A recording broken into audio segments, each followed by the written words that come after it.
This video we are going to discuss important questions from manufacturing industries in India. Okay, यानी कि manufacturing industries in India chapter से हम important questions को देखेंगे। इस video में हम 5 क्वेश्चंस को देखेंगे, 5 इंपॉर्टेंट क्वेश्चंस, और एक और वीडियो आएगा उसमें हम 5 और इंपॉर्टेंट क्वेश्चंस को हम देखेंगे। और बच्चों यहाँ पर ये इंपॉर्टेंट क्वेश्चन सीरीज में मैंने 2 वीडियोस ऑलरेडी डाल दिए जिसमें मैंने डिस्कस किया important questions from transport chapter and waste management. अगर आपने नहीं देखा है तो फटाफट से जाके देख लीजिएगा, वो सारे के सारे क्वेश्चंस बहुत ही ज़्यादा इंपॉर्टेंट है, वहाँ से क्वेश्चंस आने के चांसेस बहुत ही ज़्यादा बने हुए हैं। कल का दिन अगर आप नहीं देख के अगर जाओगे तो कल का दिन हो सकता है आपको पछताना पड़े, अगर आप देखोगे तो आप फायदे में रहोगे। तो बच्चों इस वीडियो में हम डिस्कस करेंगे 5 important questions from manufacturing industries in India. तो पहला क्वेश्चन है, why there is need for rapid industrialisation in India. ठीक है, टाइपिंग मिस्टेक हुआ है, थोड़ा सा आप समझ लेना।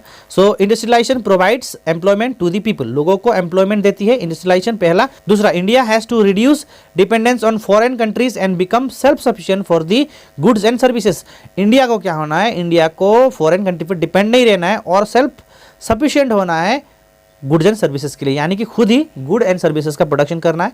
ठीक है, और विदेशों पर डिपेंड नहीं रहना है। ठीक है, industrialisation also promotes and support agriculture, यानी कि इंडस्ट्रियलाइजेशन एग्रीकल्चर को भी प्रमोट करता है और उसे सपोर्ट भी करता है। ठीक है, तो ये हो गया आपका 3 पॉइंट। जैसे कि बच्चों मैंने एक वीडियो बनाया था जिसमें मैंने टिप्स एंड ट्रिक्स बताया था किस तरह से आपको एग्जामिनेशन में आंसर्स लिखने हैं, तो उसमें मैंने बताया था कि आपको पॉइंट्स बना के लिखने हैं। अगर 2 मार्क्स का क्वेश्चन है तो 2 पॉइंट्स, 3 मार्क्स का क्वेश्चन है 3 पॉइंट, 4 मार्क्स का क्वेश्चन है 4 पॉइंट्स। लेकिन इस बार आपका जो क्वेश्चन आएगा 2 क्वेश्चन आएंगे 2-2 मार्क्स के और 2 क्वेश्चन आ गए 3-3 मार्क्स के, तो इसीलिए 3 पॉइंट्स अगर आप याद कर लोगे तो आपके लिए बहुत ही काफ़ी है। ठीक है, आगे बढ़ते हैं। Question number 2, right 3 factors that effect the location of the industries, जो फैक्ट्रीज के लोकेशन को इफेक्ट करती है।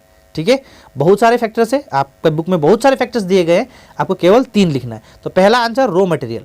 Most of the industries are located in the विनिसिटी ऑफ द रॉ मटेरियल। ज़्यादातर इंडस्ट्रीज आपको कहाँ पर मिलेंगे, आपको ज़्यादातर इंडस्ट्री वहाँ मिलेंगे जहाँ पर उसका रॉ मटेरियल अवेलेबल हो। जैसे कि आपका शुगर केन इंडस्ट्रीज आपको कहाँ पर मिलेगा, शुगर केन प्रोड्यूसिंग एरिया के आसपास मिलेगा। ठीक है, आयरन एंड स्टील इंडस्ट्रीज आपको कहाँ पर मिलेगा, जहाँ पर आयरन और मिलेंगे उसके आसपास। ठीक है, सो ये हो गया आपका पहला फैक्टर। दूसरा फैक्टर है आपका labour. Labour is a very important requirement for both small scale and large scale industries. किसी भी तरह का इंडस्ट्रीज हो, स्मॉल स्केल हो, लार्ज स्केल हो, कॉटेज इंडस्ट्रीज हो, किसी भी तरह का इंडस्ट्रीज हो, उसे लेबर का जरूरत होता है। तो इंडस्ट्रीज उस रीजन्स पर सेटअप किए जाते हैं जहां पर लेबर इजीली अवेलेबल हो। ठीक है, तीसरा है आपका power supply. Power supply is the most important requirement of a modern industry, यानी कि आज के दौर के जो इंडस्ट्रीज है, मॉडर्न इंडस्ट्री जो है वो सारे के सारे पावर पर डिपेंड करते हैं, यानी पावर पर रन करते हैं। ठीक है, इसीलिए पावर सप्लाई बहुत ही इंपॉर्टेंट है मॉडर्न इंडस्ट्रीज के लिए। Thus most of the industries tend to concentrate near the source of industries. तो इसीलिए ज़्यादातर इंडस्ट्रीज जो है वो आपको कहाँ मिलेंगे, जहाँ पर एनर्जी के सोर्स हो, थर्मल पावर स्टेशन हो या फिर हाइडल पावर स्टेशन हो। तो ये हो गया आपका दूसरा question complete. Now question number 3 students, question number 3, write 3 factors that are responsible for the concentration of textile in and around Mumbai। यानी कि मुंबई के आसपास या फिर मुंबई में क्यों इतने सारे नंबर्स में टेक्सटाइल इंडस्ट्रीज पाए जाते हैं, उनके 3 फैक्टर्स आपको लिखने हैं, यानी कि 3 रीजन्स आपको लिखने हैं। तो पहला है, Mumbai and areas around the Mumbai have black soil which is best for the production of cotton, so it gets raw materials that is cotton from the nearby areas. यानी कि मुंबई और मुंबई के आसपास वाली जो रीजन है वहाँ पर ब्लैक सोइल पाया जाता है जो कि कॉटन प्रोडक्शन के लिए बहुत ही अच्छा है, और वहाँ पर कॉटन का प्रोडक्शन बहुत ही ज़्यादा मात्रा में होता है, और ये सारे इंडस्ट्रीज को वहाँ पर इजीली रॉ मटेरियल मिल जाता है, यानी कॉटन मिल जाता है, इसीलिए वहाँ पर सबसे ज़्यादा मात्रा में टेक्सटाइल इंडस्ट्रीज पाए जाते हैं। पहला रीजन। दूसरा reason, Mumbai has humid climate which is ideal for these industries as thread does not break so easily. यानी कि मुंबई का जो क्लाइमेटिक कंडीशन है वो कैसा है, ह्यूमिड है। ठीक है, ह्यूमिड क्लाइमेट है। ह्यूमिड क्लाइमेट होने का कारण से जो कॉटन से थ्रेड बनाया जाता है वो टूटता नहीं है। अगर ड्राई क्लाइमेट होगा तो वो जो थ्रेड होगा, धागा होगा, टूट जाएगा, लेकिन मुंबई का जो क्लाइमेट है वो ह्यूमिड है, इसीलिए धागा इजीली टूटता नहीं है। तीसरा, skill and unskilled labour are easily drawn from the surrounding areas. यानी कि मुंबई के आसपास और मुंबई में आपको बहुत ही ज़्यादा पॉपुलेशन मिलेंगे, बहुत ज़्यादा यहाँ पर क्या है लोग हैं, और बहुत ज़्यादा पॉपुलेशन होने के कारण से वहाँ पर स्किल्ड और अनस्किल्ड लेबर इजीली मिल जाता है। इसीलिए ये 3 फैक्टर्स के कारण से, ठीक है, तो इसीलिए ये 3 फैक्टर्स के कारण से मुंबई और मुंबई के आसपास वाली रीजन में बहुत सारे टेक्सटाइल आपको देखने मिलते हैं। अब बात करते हैं क्वेश्चन नंबर 4 की, what are the factors responsible for the concentration of cotton textile in Ahmedabad. ठीक है, ऑलमोस्ट सेम क्वेश्चन है क्वेश्चन नंबर 3 का, बट यहाँ पर अहमदाबाद का है। ठीक है, सो आंसर क्या है, पहला answer, it has humid climate which is ideal for the cotton thread.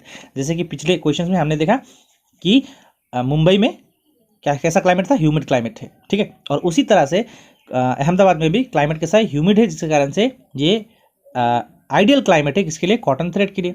दूसरा, raw cotton readily available as it is located at the centre of the cotton producing areas. यानी कि जो अहमदाबाद सिटी जो है बच्चों, वो कॉटन प्रोडक्शन एरियाज के एकदम सेंटर में, यानी कि बीच में, यानी कि अहमदाबाद के चारों तरफ जो रीजन से, जो एरिया से, वहाँ पर कॉटन का प्रोडक्शन होता है, जिसके कारण से इजीली उन्हें कॉटन यानी कि रॉ मटेरियल मिल जाता है फॉर द प्रोडक्शन। ठीक है। Third, cheap hydro electric power is easily available. और जो अहमदाबाद सिटी है वहाँ पर इजीली सस्ता हाइड्रो इलेक्ट्रिसिटी पावर मिल जाता है। ठीक है, यानी कि मिलता है। ठीक है, so cheap hydro electric power is easily available. तो ये 3 फैक्टर्स है जिस का कारण से कॉटन टेक्सटाइल इंडस्ट्रीज आपको अहमदाबाद में बहुत ज़्यादा मात्रा में, यानी कि बहुत ज़्यादा नंबर्स में देखने को मिलते हैं। ठीक है, स्पेशली इन गुजरात।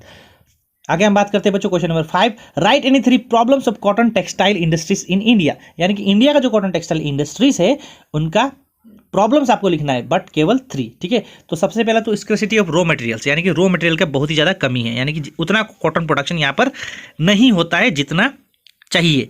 दूसरा, obsolete machineries, most of the mills, MILLS typing mistake, have old and defective machineries. ठीक है, यानी कि इंडिया के जो टेक्सटाइल इंडस्ट्री है उसमें जितने भी मिल्स है उसमें ज़्यादातर मिल्स के जो मशीन्स है वो बहुत पुराने हैं और डिफेक्टिव है।